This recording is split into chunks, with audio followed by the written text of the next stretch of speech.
Okay, here we go. Later than usual, but I am live. Real Talk with Mary Grace. Here you are.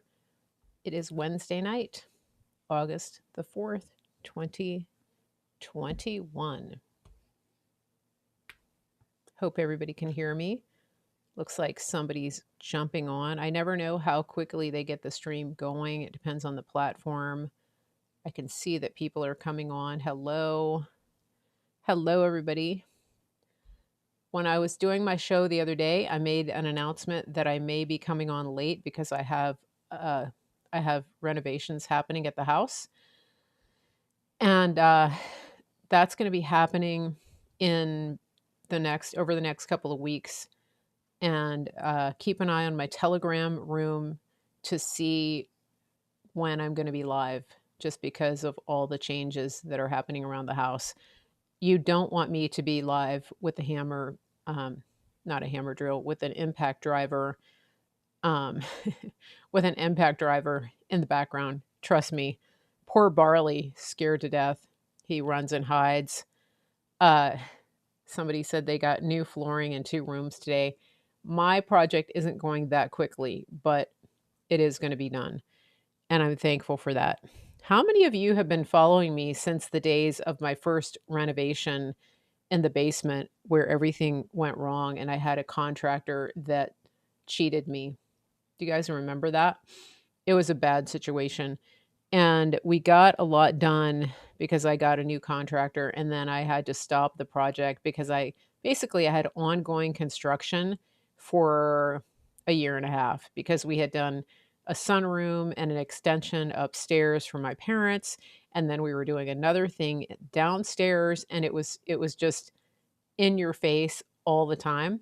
And there were so many things that happened during both of those projects that made it very trying.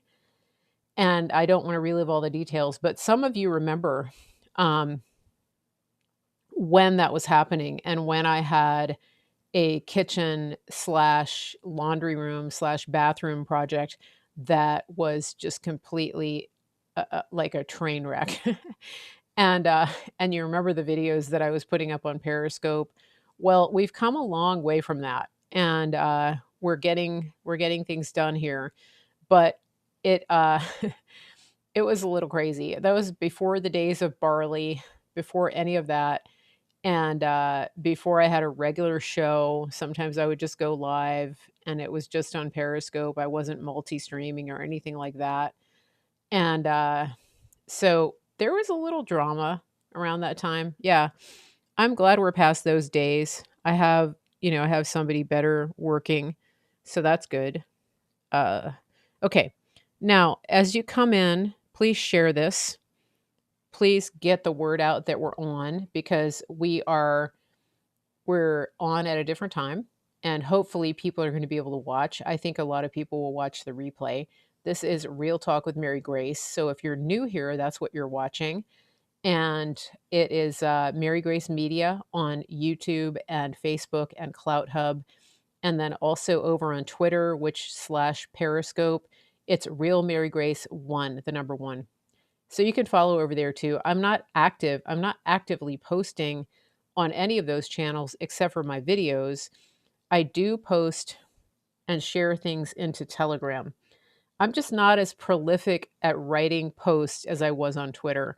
My Twitter game was next level, and I just haven't gotten into a groove since then. So I apologize. But I have a lot of thoughts. I'm just not writing them down in any medium, and I know that there are people out there saying, "Please do."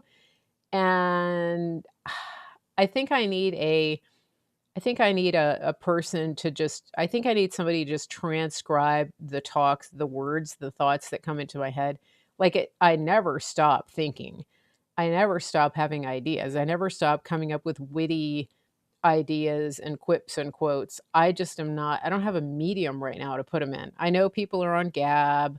I know people are posting on Clout Hub. I don't know. I just don't have my groove yet in that area.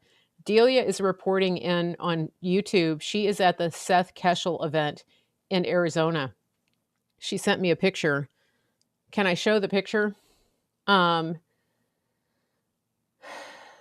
she sent a picture of Seth, the tall one. She emailed it to me. I just got it. I'll ask her if it's okay. It's just him. It's just the tall guy at at this event. It looks like they're at a bar. Looks like he has a glass of water. Hold on a second.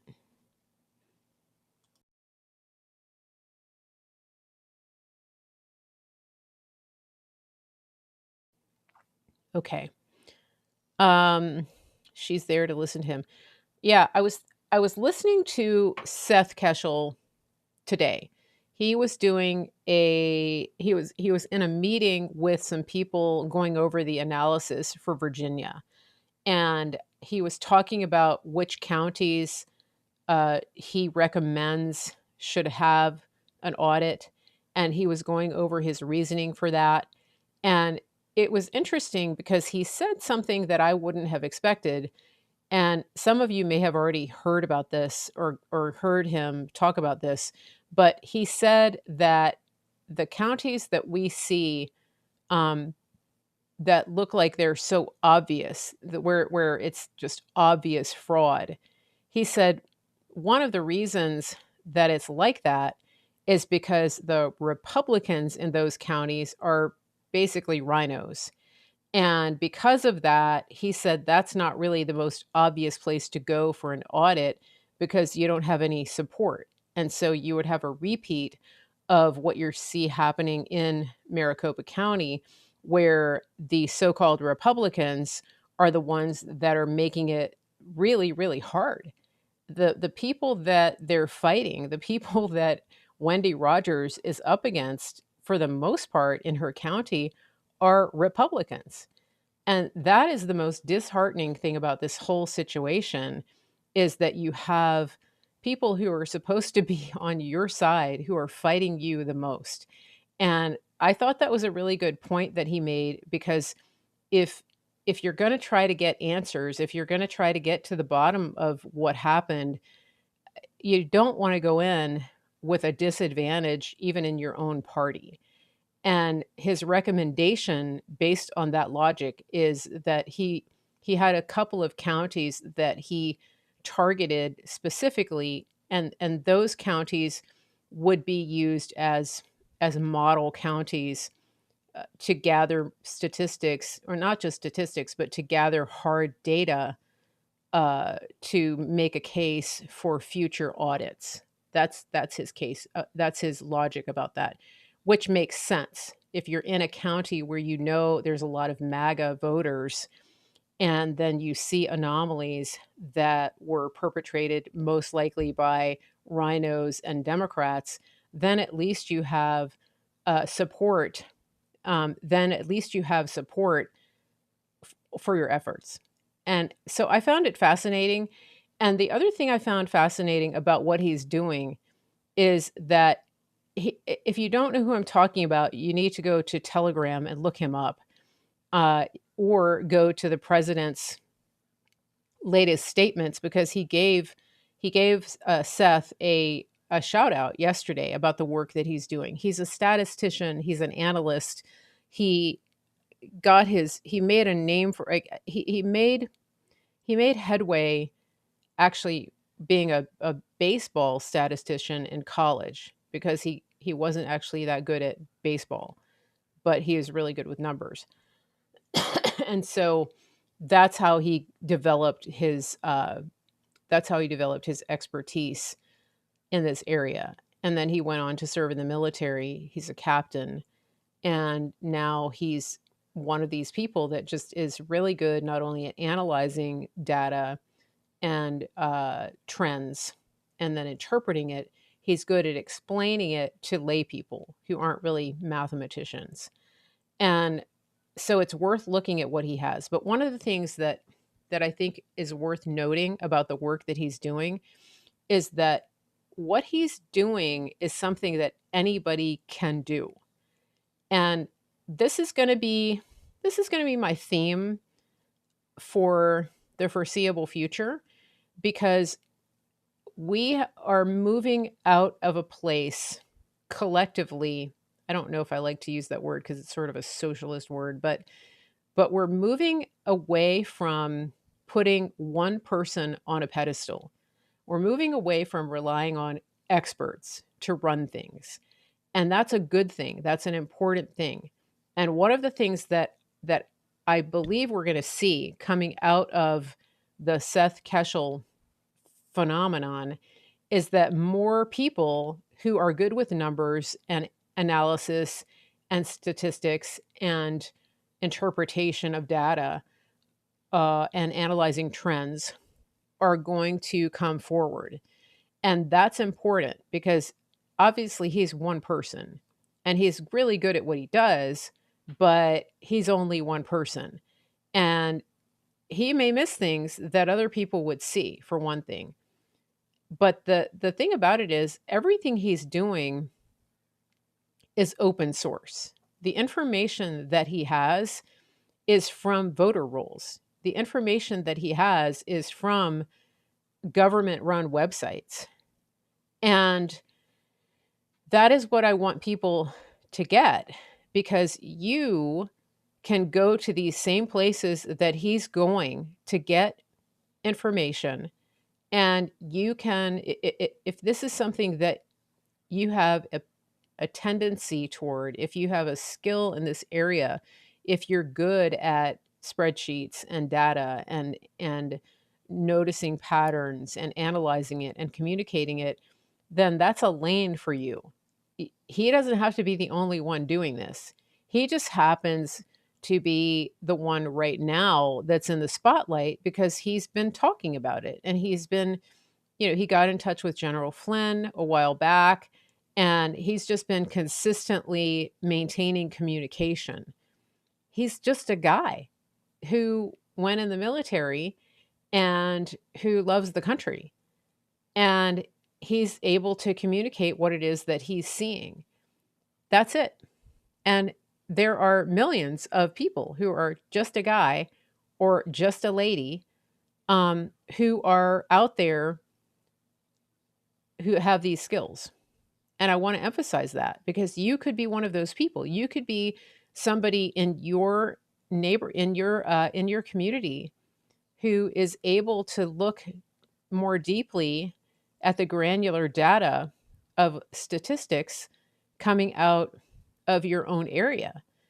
And I think that that is really what is the key here because he's setting the standard. He's setting a model for people to follow. And that's something that General Flynn, I think, is really emphasizing.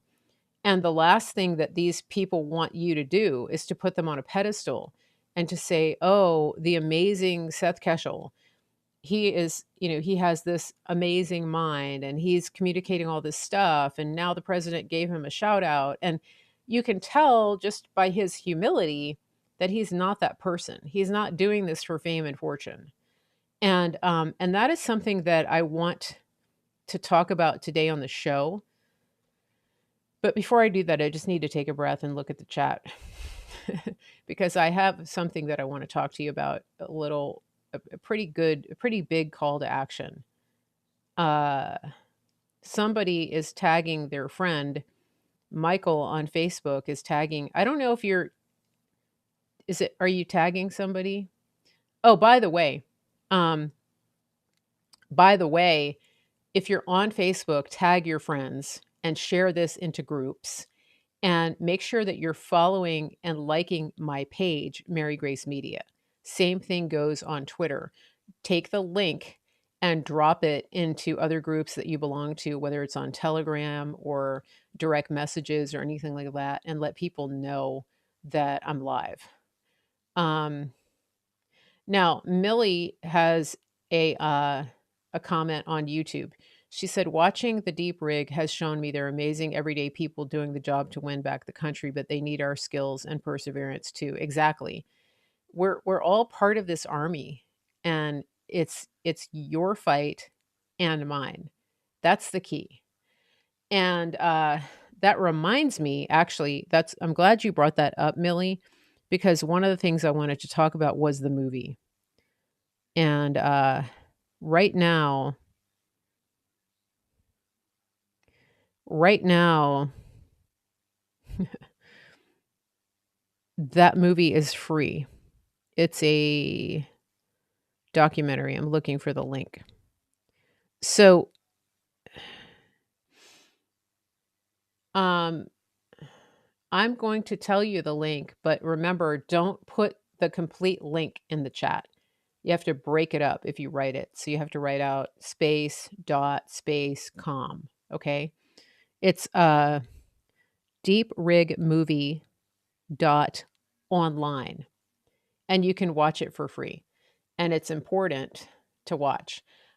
One of the things that they were getting pushback about when they announced that it was free is some people got mad because they didn't want to give their email or name or whatever.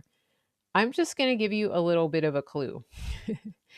um, they came out and made a statement about this, and they said one of the reasons that we're asking for people's contact information is because if everything goes down, we want to be able to communicate with you because there might not be a platform to communicate with. And uh, so that is important. And and if you don't want to give your main email address, then get yourself a backup address. That's just not that hard to do. I have like 6 or 7. So, just yeah, I mean, you don't have to use your full name. You can use a different last name or something.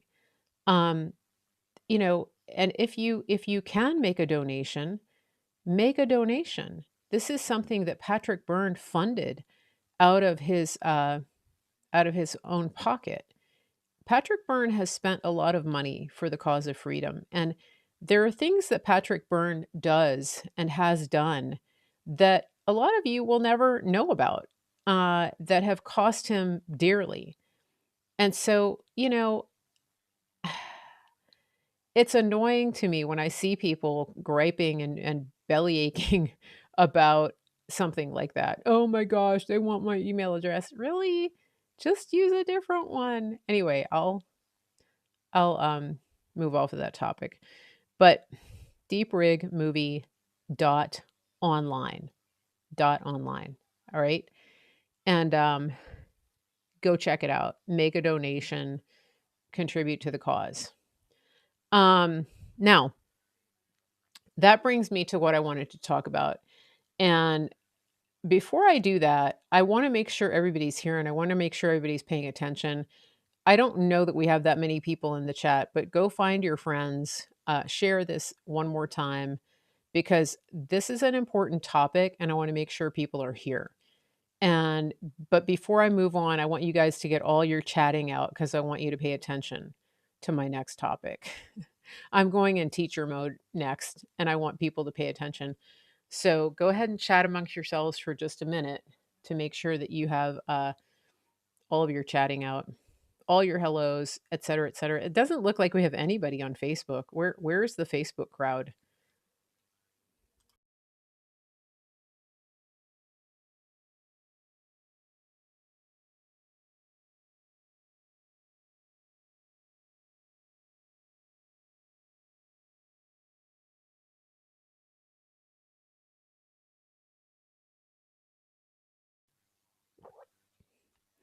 You know what that means when I go in teacher mode? Okay, there's my Facebook people. Maybe people are multitasking.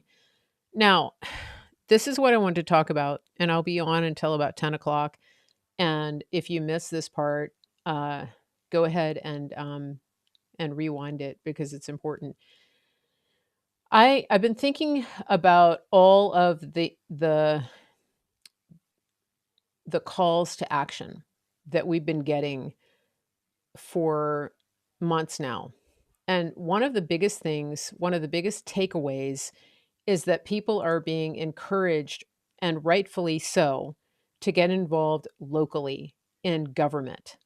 And that means everything from, committee member on your in your party, in your Republican Party, to helping people register to vote, to running for board of supervisors, running for city council, running for school board, attending school board meetings, getting involved in the election process, all of that.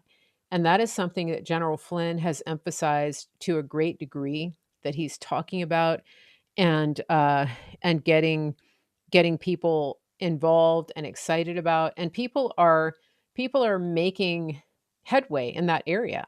People are running for office. People are getting elected to office. People are getting appointed to positions at the local level, and that is a really good thing. And and yet there's something else very serious that I want to talk to you about. And I think that there are people listening right now, or people that you know, that are going to need to respond to this very specific call to action. And it hit me yesterday, and I really believe strongly that this is a word from God, that is a calling for people. And so I want you to think about what I'm about to say and really prayerfully consider this call to action for you. If it's you, God may be talking to you right now, and you'll know because it will resonate with you. And so here goes.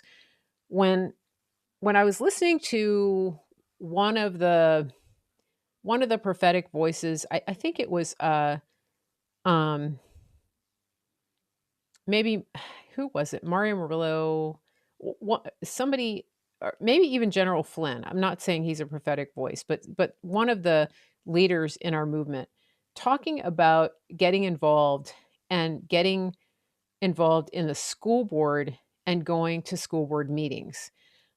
I've also seen a lot of people talking about removing their children from school and homeschooling, because of what's going to be happening in a lot of school districts starting pretty soon. It looks like there are places where they're going to renew the mask mandate, and there's other things that they're talking about doing to children.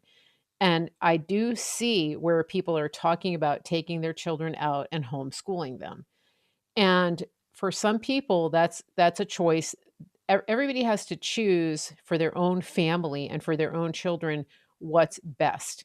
And parents do have a responsibility to take care of their children in the best way that they see fit. And that being said, I'm pretty sure, I know that there's a big missing piece in this equation. And I want to communicate this to you because many of you know that I have a background in education. I have a master's in education. I'm a reading specialist by training.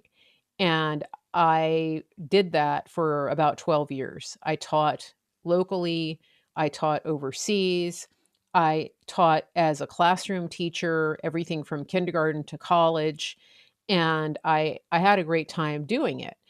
And I was thinking about this whole topic because last year during the pandemic, I got a phone call, I got a Facebook message from one of the parents of a student that I taught when I was teaching in Geneva, Switzerland. And she messaged me, and we were just chatting, and then we got on a call. And we talked for quite some time, and she said something very interesting to me. She said her daughter is now, I think she just finished grad school. I mean, so they're all growing up, right? That's aging me, but whatever. So the kids, I taught them kindergarten. I taught her daughter kindergarten, but she said something really profound. She said, I think about you a lot because my daughter is, she said, I look at my daughter and I'm so proud of her. And I know that she is, that the young woman that she is today is very much attributed to the impact that you had on her life. And I wanted to thank you for that because you had such a profound impact on her as a 5-year-old. And that is something that came to my mind yesterday, and I've been thinking a lot about it today.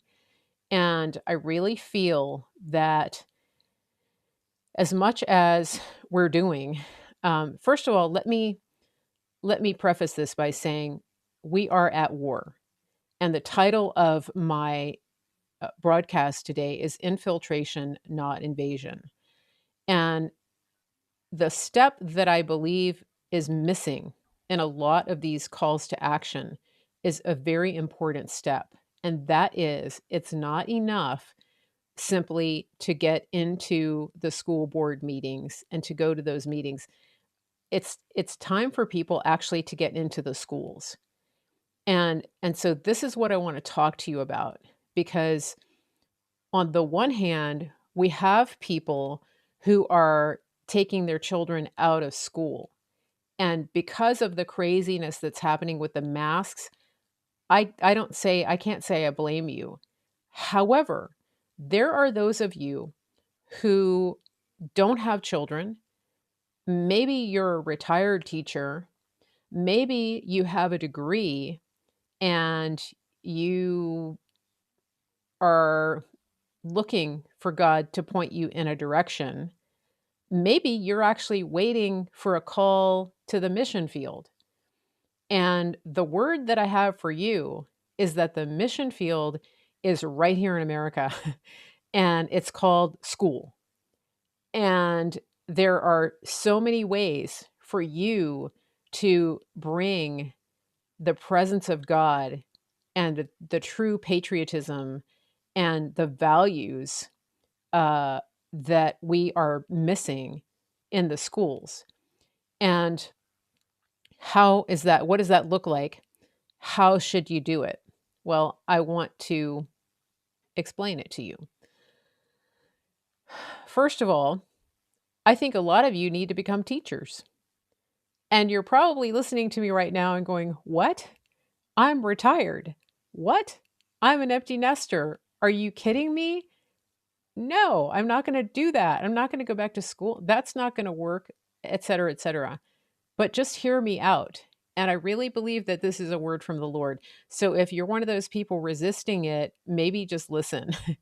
Now, when I got my master's, I was older than the other students that I was in school with, because most people who go to get their teaching degree are 19, 20, 21 years old. They go for undergrad and they get their teaching degree at the same time. And so they're literally just babies. And in some cases, they'll stay and get a master's in speech therapy or special ed, special needs, reading, ESL, something like that. Nevertheless, they're still very young and they don't have a lot of life experience. And one of the things that is happening, and that's been happening for a very long time, is that the teachers that are going into the schools to teach our future and to shape the minds of these children, they're they're being they're coming out of these indoctrination centers. And they're the ones who, even if they went into school somewhat conservative, they're coming out of a hyper liberal situation. And they're the ones who are tasked to teach these children. And I got to tell you, in a lot of cases, they're not even, first of all, they're young, they're inexperienced, they've been brainwashed, but the things that they teach them in teacher school aren't even that good. They barely even have a course in teaching reading. I know that because I was one of the graduate assistants who taught the younger teachers how to teach reading. They literally had one class, and I ran the tutoring center that they worked in. And so I saw them firsthand. I saw what they're taught and how they're taught and how they're taught to think. And I'm here to tell you that it's not pretty. The people that are coming out of these institutions and that are being put in these schools and hired to teach these children, not so good. And so what I want to propose to you is this, and I'm very serious about this. I want you to consider, if you are at all mature and you have some life experience, really strongly consider becoming a teacher. Say, "What, Mary Grace? What are you talking about?" No, I'm serious because we're at war. We need to get into these institutions and reclaim them. And one way to do that is not only to go in and influence the children that you teach, but to influence these young people who just came out of these indoctrination centers and have a teaching degree. That is this is very serious. I think I'm the only one talking about this, and hopefully it's going to gain some traction because you need to understand that what is it's a bad situation. I don't know of any colleges that are producing conservative teachers. The what they're producing is not good. And these teachers are more than ready to go in and indoctrinate the children with crazy stuff like critical race theory because that's what they're indoctrinated with at the universities. And and so there's two things. Yes, we need to get into the universities. We need to change what they're teaching, but I believe that good teachers who have life experience who go into the schools can have an impact on both. They can re-steer a lot of these younger teachers because the truth of the matter is when these younger teachers actually get into the schools, it's really overwhelming. They have a lot of head knowledge and they have a lot of indoctrination, but they have no idea what they're doing. And when somebody older and more mature who has even a little bit more organizational skills than they do comes in and takes their hand and mentors them, you'd be amazed at what impact you can have on those young people. And so it's like a double whammy. Can you see what I mean? And so think about this. You may be thinking, I certainly can't go back to school for 4 years. First of all, like, that's gonna be 4 years from now if I go back and get a degree and get a teaching license and do student teaching, blah, blah, blah. Okay, just put that on the back burner because in a lot of cases, you don't even have to do that. There's a lot of ways to get into teaching without going that route. One is that you go and you get hired to be a teacher. What do I mean by that? Well, there are a lot of schools who are desperate for staffing, and there are schools that will hire you if you have even an undergraduate degree, and they'll hire you to teach, and then they will pay for you to get your teaching license, especially private schools. Some public schools also, depending on the state and the district. And I'm really serious about this because this is an area that is being completely left out of the conversation. It's important and it's critical to get involved in the in the school board. Absolutely. But we need bodies. We need bodies in the schools. And so first and foremost, I am advocating 100% for you, my audience, for the smart, patriotic, thinking people who have critical thinking and problem solving skills and some level of organization. I mean, if you raised kids and they're still alive, then there's a good chance that you have those skills. um, and I'm not talking to just the women here. So, men, pay attention because children don't have fathers and they desperately need male teachers. And so, is it going to be a fit for everybody? No. But there are many, many people out there who would be a perfect fit. Maybe you homeschooled your kids and now it's time for you to go into the schools. And what I'm explaining to you right now is I'm talking to you about a mission field. I'm talking to you about an assignment. I'm talking to you a about a clandestine assignment to take back the schools. and to shape the minds of future generations. I'm not talking to you about going into a career that's going to make you a lot of money and get you up the career ladder. That's not what I'm talking about. I'm talking to you about making a sacrifice for your country because we're at war. That's the conversation we're having right now. And is it gonna cost you? Yeah, it may. It may cost you, another 5 years before you go and do the, the retirement things that you were planning to do. But we might not have a country if people don't step up. And this is a really important area. So that's the number one thing is become a teacher. Uh, become a teacher. Pat is saying, "Don't be afraid of the teenagers. They're hungry for guidance." Yeah, exactly.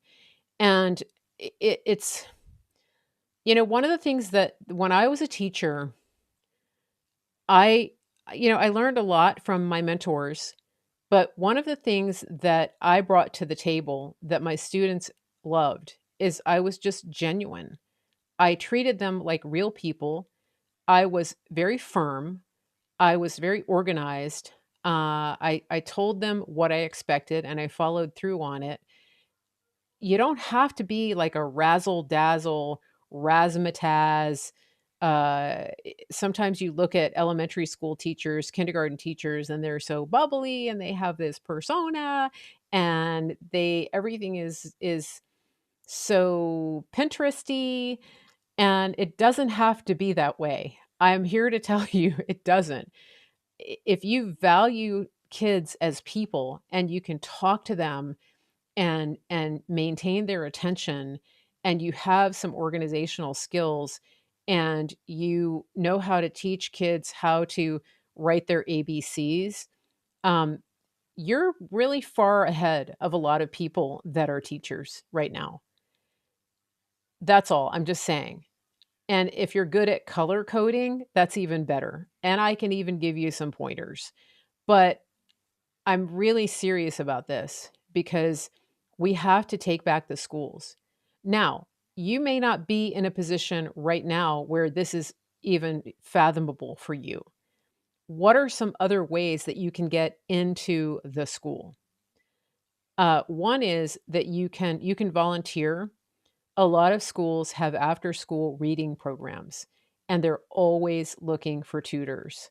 That is a fantastic way to get with the kids because you get to sit with kids one on one and you become a tutor and a mentor. They have homework clubs where you go and you sit with kids one on one and you become a tutor and a mentor.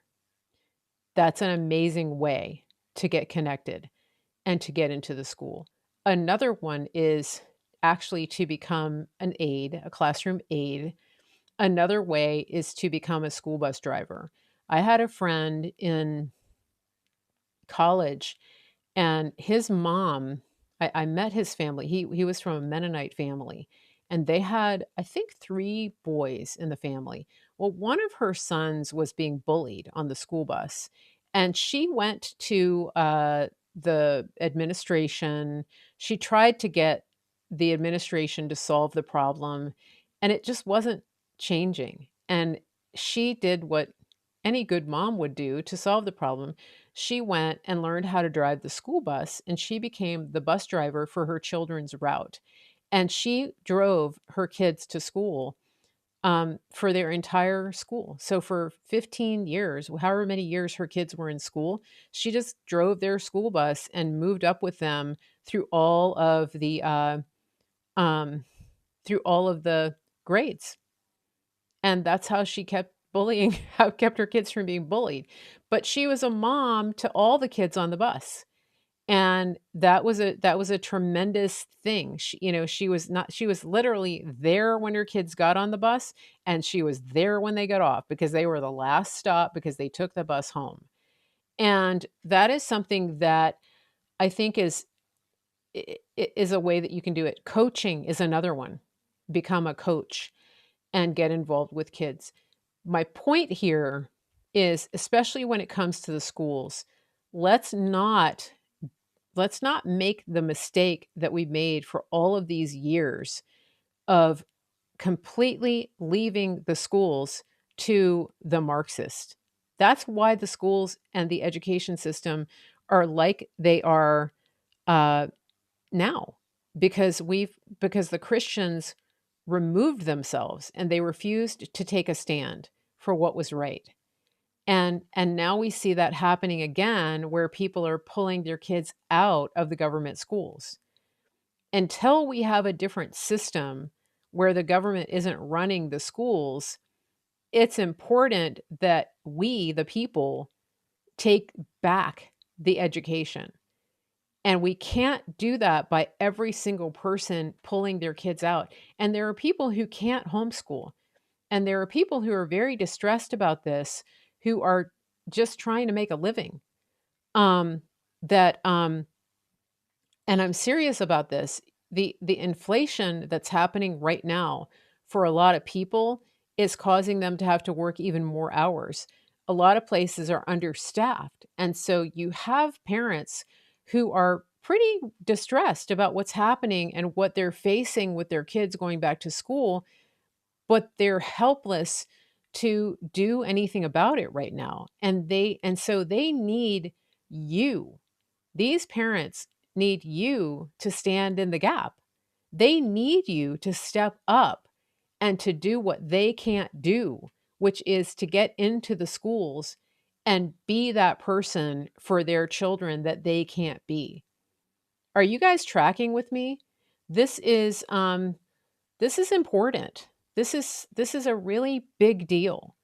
And again, I am 100% in agreement with all of the calls to action that are being put out there by General Flynn and all of the other leaders and heroes in our movement who are saying, get involved, learn how your elections work, take back your government. But if we do all of that and we leave the schools to the communists and the socialists, the Marxists, it's not going to matter, because what's coming out of the schools is going to undo all that you're doing at the local government level. We got to get in the schools. We got to take them back. And so I'm seeing some comments here that are encouraging to me, because I think some people are taking this to heart. And I really would like to see that happen. Write to me and tell me what you're doing. And again, there are people listening right now, and I know you're listening because God told me this, that there are people who need to hear this. There are people who are sitting there waiting for God to call you into the mission field. Maybe you think you're supposed to go overseas. Well, guess what? The mission field right now is the children and the minds of America, because we cannot fight to get this nation back and then lose it to the people that are indoctrinating their minds. That's just, I mean, we might take 3 steps forward, but we're going to take 4 steps back if we don't get these kids back and we don't stop this and head it off at the pass. And so again, I'm going to repeat, the young people who are coming out of the colleges as teachers are so young and inexperienced. They just don't have life experience, and they're indoctrinated. And the children that they are going to teach are so impressionable. And so it's really, it's literally the blind leading the blind. And when a patriot, a Christian who loves God, who loves this country, goes into the school, somebody with some life experience, somebody a little more mature, who maybe has raised kids already, even has taught before, who has a degree, something like that, where if you get into the school, you're actually going to have an impact not only on the children that you're teaching, but on these young people who are teachers. You're going to have a double impact on the future, because this generation, the Gen Z that are going into teaching, that are coming out as teachers, they need your help. They need the mentoring. They need mature people who are living life, who have made life decisions and raised families, and maybe even taught before. They need that experience, and they need people who are not crazy pink hat wearing, man hating liberals who call themselves teachers. They need you. They need you to stand by their side and to mentor them. That is the message that I have for you today. It's a really important message, and I hope that you take it to heart, and I hope that you take it into your prayer closet and really consider strongly what I'm saying. I bet if you go onto the onto the websites for the local schools, you're going to see so many openings for classroom teachers. Here's another one. If you speak a foreign language, chances are they're looking for a teacher who can teach that language at the grade school, middle school, high school level. If you speak Spanish, they're looking for Spanish teachers, German teachers, French teachers, Latin teachers. If you know Latin, you can teach Latin. Go be a Latin teacher. I'm not kidding. This is so important, and it's being overlooked. It's absolutely being overlooked. And yeah, there are tons of openings. And I'm not saying that it's going to be easy. Don't get me wrong. It's one of the most rewarding things ever being a teacher. But it's you're going to have to put up with a lot of crap. I'm not going to lie. There's a lot of stuff that goes on that you're going to have to hold your tongue, and you're going to have to be on your knees in your prayer closet and say, okay, God, help me to get through this because you've called me to do this. But when he gives you a calling, he gives you the grace to do it. And so I really I really want to encourage you to do this. Somebody is saying that even school admin has an opening. Somebody said front desk. Okay, here's the thing. Yeah, the front desk. I want to tell you, every elementary school that I have worked in, the people who work in the office secretaries, administrators, those people have an incredible impact because they know every single student and every single family in the school. Imagine if you're an intercessor and a prayer warrior, if you get a job doing attendance in a school, if you get a job in the front office as a secretary, a records person, as the person that checks in the kids in the morning, that coordinates the buses and drop offs, or whatever it is. Ask God to show you where to put you in your giftings because there's so much opportunity. This is a wide open opportunity that nobody is talking about to take back the schools, custodians, exactly. I mean, you guys are actually the eyes and ears of the whole school and the whole community, and you have a window into their lives. It's huge. It's a massive, massive undertaking. And again, as much as we're seeing people being uh, mobilized and motivated to take back these local office these positions, uh, I'm not seeing people mobilizing to take back the schools. What do you say? I'm seeing some good things in the comments here.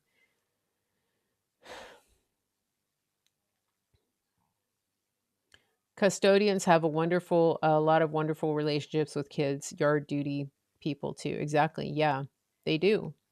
I was a substitute teacher when I first came back from Hawaii, and I substituted for, I don't know, a month in the after school program, and they wanted to hire me to teach. It just, that's not my calling right now. Uh, but for a lot of you, it is. um, uh, yeah, I want to read your comments here. I'm going to back up. So Cynthia on YouTube says, I'm a retired physical therapist. My dream was to be a teacher. I was a director for 17 years, so I've had a lot of experience with kids. I think I would uh, I think I would qualify for substitute teacher. Absolutely. I mean, you Cynthia, you actually might be surprised They probably would hire you provisionally as a teacher. You'd be amazed, when somebody has that level of skill and has a degree. I'm not kidding. They they you'd be amazed at how much they will accommodate somebody with professional background and experience, who can come in and is and then they'll pay for you to get a degree. Again, I'm not saying it's easy. I'm not saying it's a walk in the park. This is gonna probably be the hardest job you ever did, besides maybe giving birth or raising children. This is hard. It's hard work. Um, but I really think that that being in the schools is critical. I know it is. I wouldn't be talking to you about this. I mean, it's exciting to talk about this because I really do believe that it's time. Like you have to be in there. This is not even negotiable. This is not just, oh, hey, I have an idea. I'm I'm coming to you with a mandate. I'm coming to you with a message of how we need to take back the schools and our future, our country, because they're not going to shut down the government schools. Kids are still going to be going to school.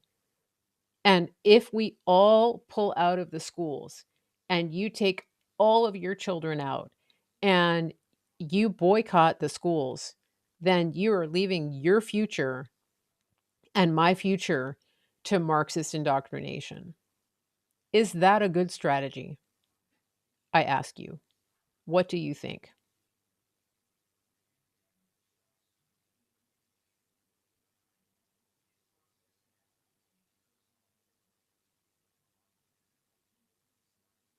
Pat has a good idea. I think we need to contact Real 45 and tell him to add this mandate to his agenda. I think I will. I think I will actually get in touch with General Flynn and um and have him start adding this. It's hard when they are all against you. Of course it's hard. I just said it's not going to be easy. They're against you no matter what, Christine on Facebook. w- I'm going to repeat myself. We are at war. We're at war. We're at war. I can't stress that enough. This is a war for the soul of our country. I mean, this is it. These children in the schools, they're depending on you. Our future, our country is depending on you stepping up and doing this. And, a lot of people, like I said, have retired. Well, you might have to come out of retirement. You might have to go volunteer. You might have to go be an after school volunteer for a couple hours a day and be a mentor and be a tutor and help kids do their homework. Because the point is, it's not the homework. It's not the homework. I know this from my studies in education in learning how kids learn to read. One of the biggest single contributing factors to children learning is physical proximity to the caregiver that is teaching them. And so when you go personally, and this is why online school was so devastating for most kids this last year. It's the social interaction, but it's also the proximity. When children are learning to read, when they are even infants, it is the physical touch. It's sitting on the lap, reading the book, touching the book, hearing the heartbeat. Um, if you're a tutor, you're sitting next to the kid and you're shoulder to shoulder with them and you're putting their little hand in your hand and you're teaching them how to write their ABCs. That is the that's the sauce. And as a believer, when you are in that close proximity with a child, you're literally changing the atmosphere of that child's life. The things that you do, the things that you say to them, just your presence sitting next to them on a bench in the cafeteria, um, just, hearing them, just listening to them and letting them tell you stories and listening, just being a person that's going to listen to them for 5 minutes out of their day. Um, whatever it is, those are the relationships, and those kids will remember those relationships their whole life. I'm not being hyperbolic here. I know this for a fact. I know that this is one of the greatest contributing factors to kids' literacy, to overall language development, to learning. Don't underestimate what it is that you have to give, even if you're going twice a week to a school to sit with a child and tutor them. That's a big deal. It's a big deal. If you're a classroom teacher and you have that kind of opportunity to have that kind of influence on a room full of children, this is a big deal. Why do you think that they have why do you think that they're doing what they're doing? Why do you think that they're indoctrinating these kids to think what they're thinking about the virus? They know that if you get them young, that you have them forever. But the good thing is that your presence and your influence can counteract all of that. This is such an important topic. Um, and so Carrie on YouTube is saying, having raised 3 children and had so many through my home, still to this day, that this is so accurate. Yeah, it is.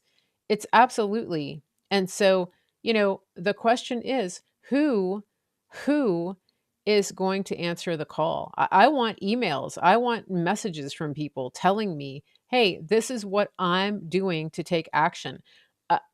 Start Telegram groups. People start groups where you're getting people involved locally in getting and taking back the schools. I feel like this is a watershed moment in it's another part of the steps that we're taking to take back our country. It's we the people, and it's critical, it's pivotal. So I want to hear from you. I would like to hear your opinions. I would like to hear your action items. I would like to hear what it is that you have to that you're doing, what you're actually doing. Yeah, somebody on YouTube says some of these kids don't have grandparents or none nearby. Yeah, exactly. And now with the stupid pandemic, some of the grandparents aren't going to see the kids. Like they're afraid to go and see their grandkids. It's crazy. It's just insane. But you know better. You've already been red pilled. And so you can be that breath of fresh air that comes in and brings life into the schools and sense, just common sense and structure and kindness and experience, life experience. That's my main message today. That's what I really wanted to tell you. That's what I really want you to take away from this is it's wartime, and we're at war for our country. And there's not one person that's going to fix it. I mean, let's face it. President Trump can't go to your school in your neighborhood and be a kindergarten teacher. He can give you the courage to do it, but that's not his lane. It could be your lane though. It could be your lane. You could be a coach. You could be a tutor. When I was running reading programs in schools, one of the best things that I did was match tutors with that as match tutors with children, and to see the relationships that developed. And a lot of the tutors that we had were older. And a lot of these older people are afraid to go and be with the kids now because they've been indoctrinated. So these children actually need you more now than ever, because the people that normally would volunteer are afraid. Think about that.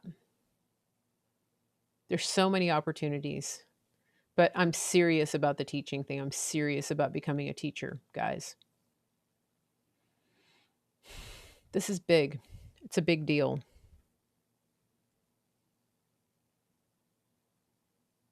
Okay, any more comments? Yes, Millie has a friend. We have a mutual friend who has never seen her grandchild. Was born a year ago. It's a little over a year now, isn't it, Millie?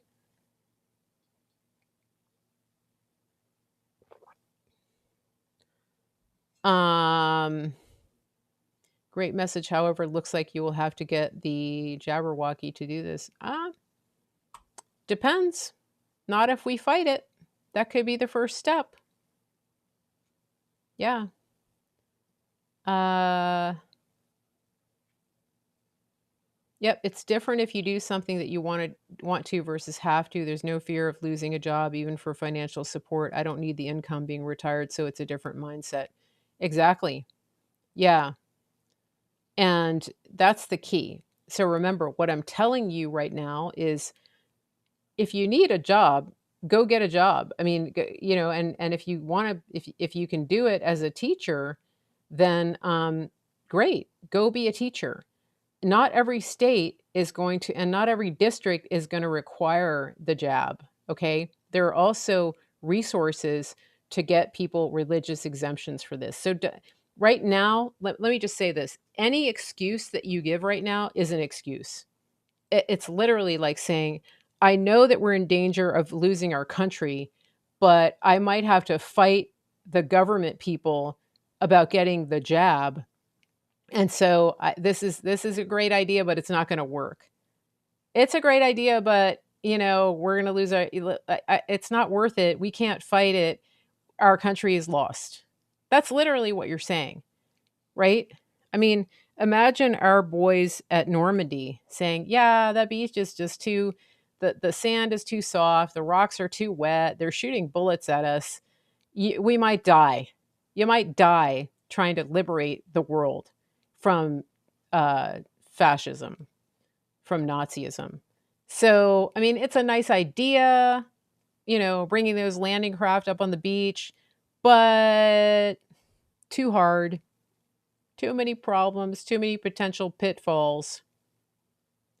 Guys, we're past that point. This is serious. This is our country. There is no excuse. None. None. We have a country to save. We're at war. It's all about perspective. Peggy Hall on YouTube is a good resource for religious exemption. Exactly. And I've posted some things in my Telegram as well. I do have a link that I can email you. So info@marygracemedia.com. Yeah, you can't let any of this stop you, guys. Yeah, I already said it's not going to be easy. It's not going to be easy. They're gonna come for you, and the devil doesn't want life coming into they don't want life coming into the schools. That's I mean, the devil is steal, kill, destroy. That's it. Oh, this is a good comment on YouTube. My sister teaches horsemanship classes for a local California community college. They told her she needed the Jabberwocky. She promptly told them she resigns, and they changed their mind. There you go. They need you more than you need them. This is what I'm talking about. You're coming into this from a position of strength. You're coming in and saying, I'm a skilled person. I'm highly organized. I have these skills to bring to the table, and I am going to solve a problem that you have, which is that you are understaffed. Oh, well, you can do it and we'll hire you, but you're going to have to go take an experimental medical procedure just to work here. Okay, well, no thanks. I've got somebody else giving me an offer and they're not requiring this. So, bye. Okay? Yeah, you should have learned by now from President Trump a little bit about negotiation. You hold all the cards in this negotiation. They need you. You don't need them. And if you need a job that badly, if you're in a position where you need the job, then that you may not be who I'm talking to in this situation. And that's your decision. I'm talking to people who are in a situation where they can make a sacrifice, really, and take on a new assignment. This is an assignment, is what it is. It's an assignment. So think about it. Do you guys hear Barley? Barley is cheering us on here. I know, isn't that true? Barley's over here. By the way, Barley the cat. Barley has a new title. You want to know what it is? Hey, baby. Let me see if I can get him up here. Hold on. Come on.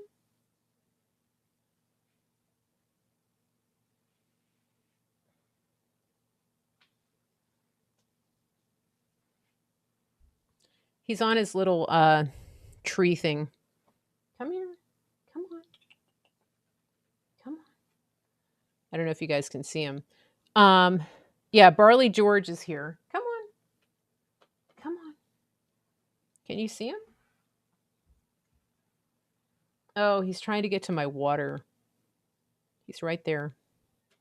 Uh Inspector Barley. That's his new title. Because he gets into everything. He always wants to know what's going on. Hey, what's going on? Um if you have a trade, oh, this is a really good one. Patty on Facebook. If you have a trade, vocational technical schools need specialized area teachers. Absolutely. Yeah. Inspector Barley. That's my guy right here. Can you see him? You can see just barely the top of his head. Let's see. There he is. Everybody wants to see you. I have a Taylor guitar. Did I know Bob Taylor's a Christian? I think I knew that. Yeah. Does he watch George chat with you? Sometimes, yeah. Sometimes he watches TV. He was watching TV with my dad the other day. It was the cutest thing. Um, he's got his little feet in my lap. He the other day, normally when I get up, okay, and here's his morning routine.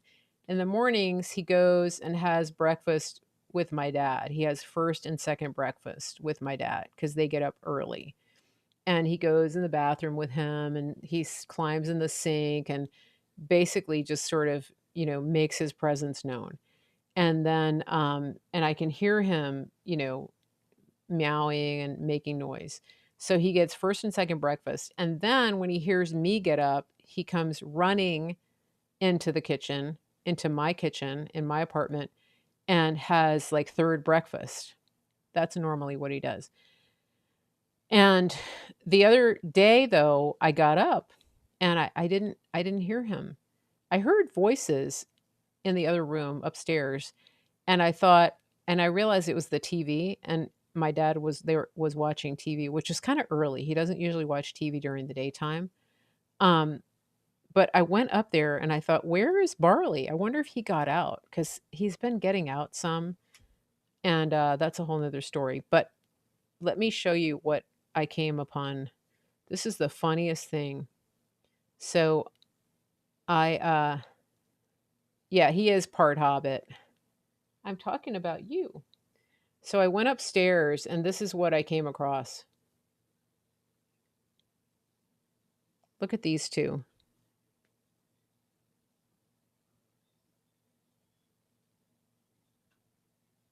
Barley's taking advantage of this moment to get on the table. Isn't that the funniest thing? They're just chilling, watching TV. I walked in, they both kind of looked over at me like, "Hey." That was that's their little that was what they were doing. That Barley was totally ignoring me. He's like, "Oh, you're up." Yeah, I already had 2 breakfasts. I'm good. I'm good, mom.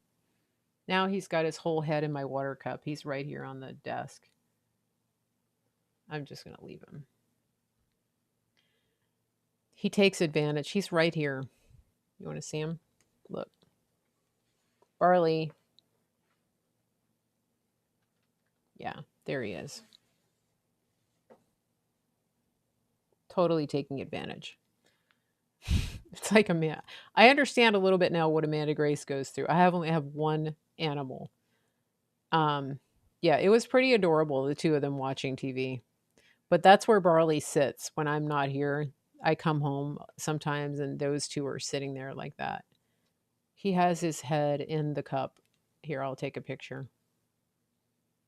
This is what he's doing right now.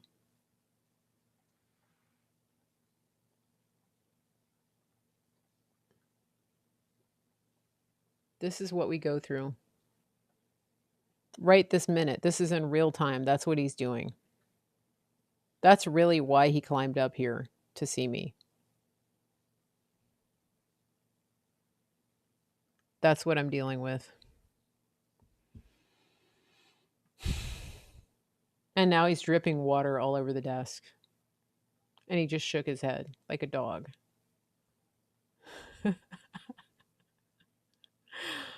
I know. Yeah, and now he's going to start chewing papers.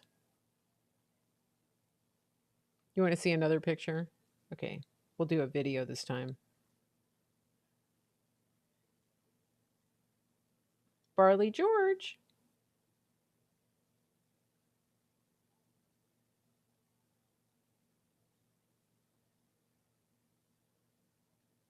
He's pretending it's not happening. Look.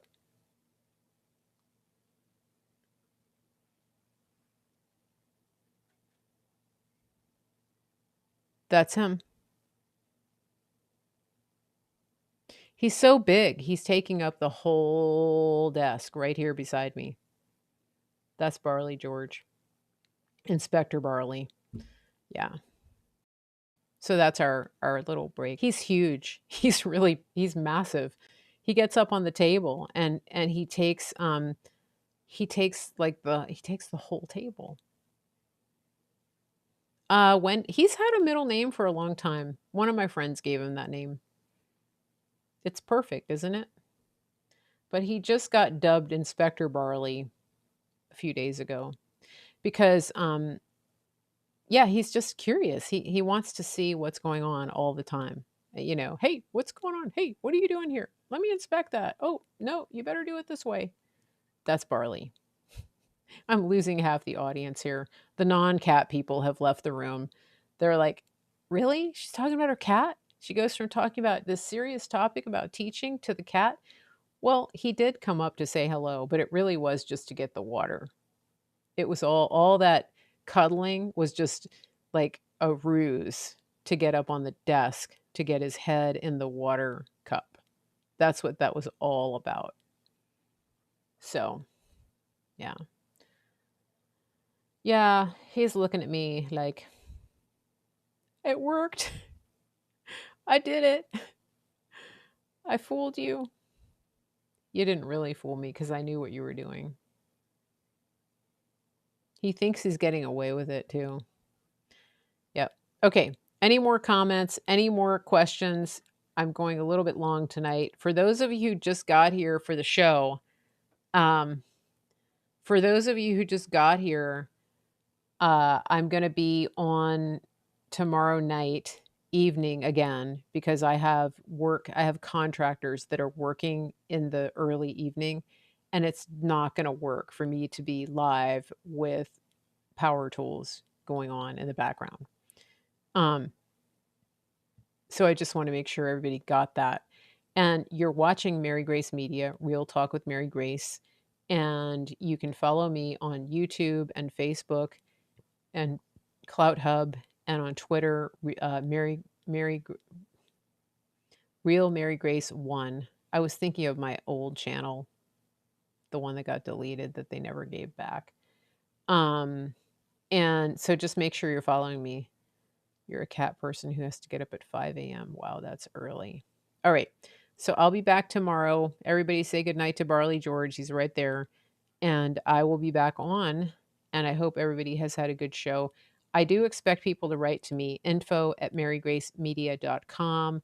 Let me know what action you're taking in your own community to get in the schools, into kids' lives. Good night, everybody. Thank you to my moderators.